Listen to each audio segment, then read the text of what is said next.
Bab 876. Kakak ipar kamu adalah seorang pemalu. Audrey Han sependapat dengan mereka. Dia juga merasa kondisinya sekarang membuatnya tidak bisa pergi bekerja. Dokter sudah memberitahunya untuk lebih banyak beristirahat. Jika dia hanya kelelahan seperti biasa, dia tentu tidak akan terlalu memasukkannya ke dalam hati. Tetapi sekarang sudah ada tanda-tanda keguguran, tentu harus lebih berhati-hati. Memikirkan hal tersebut, Audrey Han langsung mengungkapkan keinginannya, itu. Aku berpikir untuk mengambil cuti beberapa hari, boleh tidak? Mendengar hal tersebut, Golden Ye mengernyit, apa kamu benar-benar sangat lelah? Audrey Han merasa sangat kesulitan, belum sempat mengatakan apapun Golden Ye sudah mengatakan, sepertinya lain kali tidak boleh seperti kali ini. Perkataan Golden Ye membuat Audrey Han kesal dan ingin mengatakan sesuatu. Mie yang tadi dimasaknya sudah mengembang.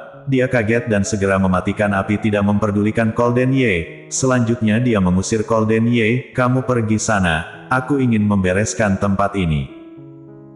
Setelah mereka berdua mengisi perut mereka, Golden Ye meletakkan mangkuknya dan mengatakan, sore nanti aku akan meminta Bibi datang ke sini.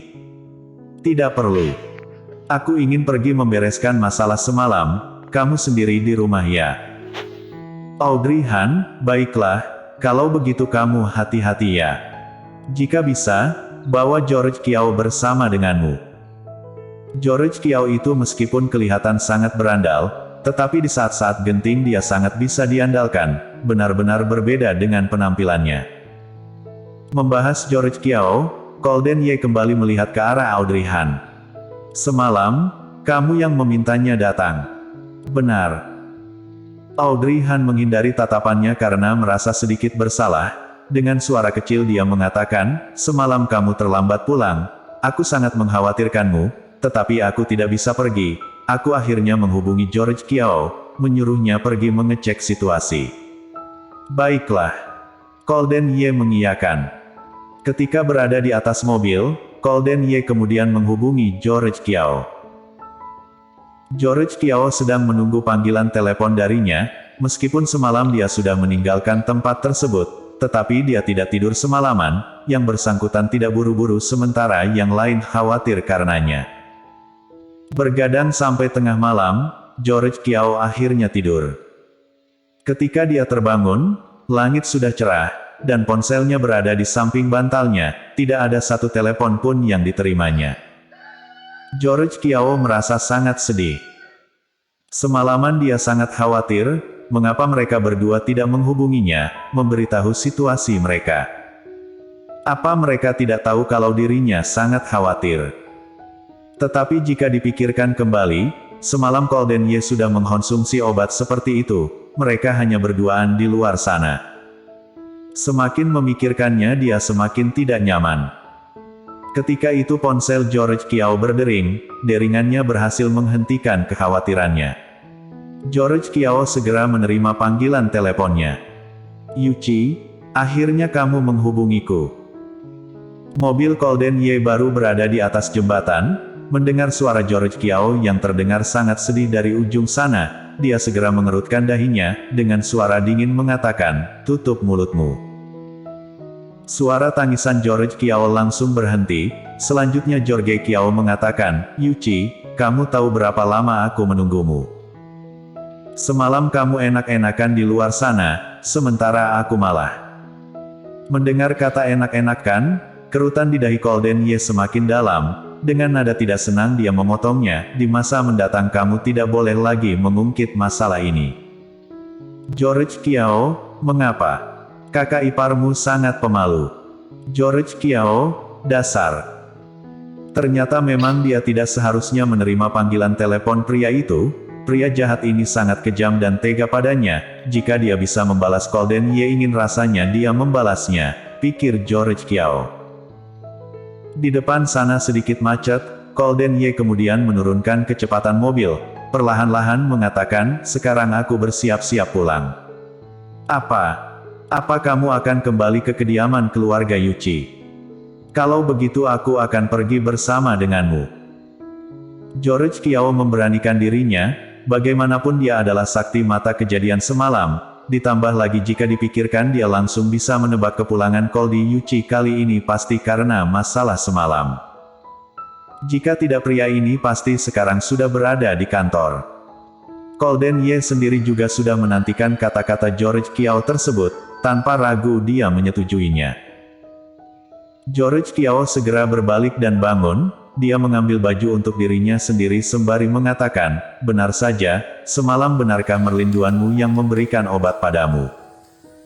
Golden Ye tidak menjawabnya, hanya saja matanya terlihat lebih serius. Dia benar-benar sudah gila makanya dia bisa melakukan hal tersebut.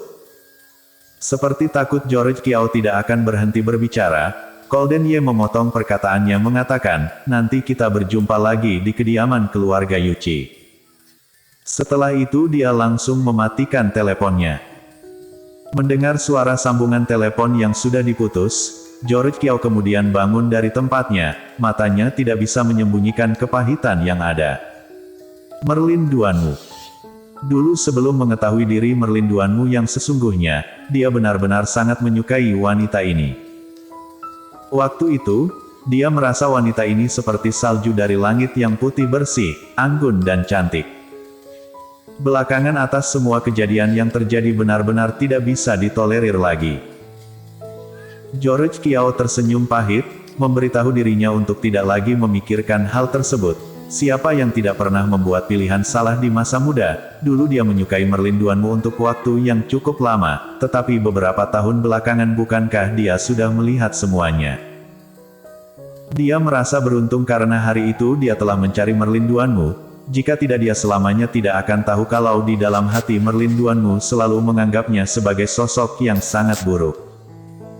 Memikirkan hal tersebut, George Kiao membereskan semuanya. Setelah itu dia membuka pintu dan keluar. Kediaman keluarga Yuchi. Merlin Duanmu baik-baik saja bukan? Jangan menangis, jangan menangis. Tuan Besar Yuchi duduk di atas ranjang, dia terus membujuk Merlin Duanmu. Sekarang Merlin Duanmu sedang menangis, di kepalanya ada perban, matanya membengkak karena terus menangis. Bagaimana kamu bisa seperti ini? Tangisan Merlin Duanmu membuat Tuan Besar Yuchi benar-benar kebingungan, dia berbalik melihat ke arah dokter, bagaimana kamu mengobati luka Merlin Duanmu? Mengapa sampai sekarang dia masih menangis? Dokter pribadi keluarga Yuchi melihat pemandangan tersebut dan dibuat tidak berdaya karenanya. Dia menghela nafas mengatakan, Tuan Besar, aku sudah membereskan luka Nona Duanmu. Merlin Duanmu menangis seperti ini. Sepertinya karena apa?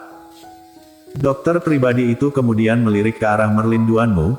Dia sepertinya khawatir kata-katanya akan mengusik Merlin Duanmu. Karena sebelumnya ketika dia mengatakan kalau luka tersebut akan meninggalkan bekas di kepalanya, kata-kata tersebut sangat mengusik gadis cantik ini.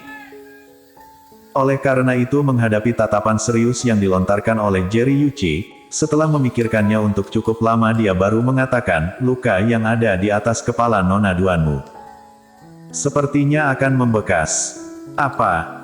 Jerry Yuchi kemudian memicingkan matanya, meninggalkan bekas. Mendengar hal tersebut, air mata Merlin Duanmu mengalir lebih deras.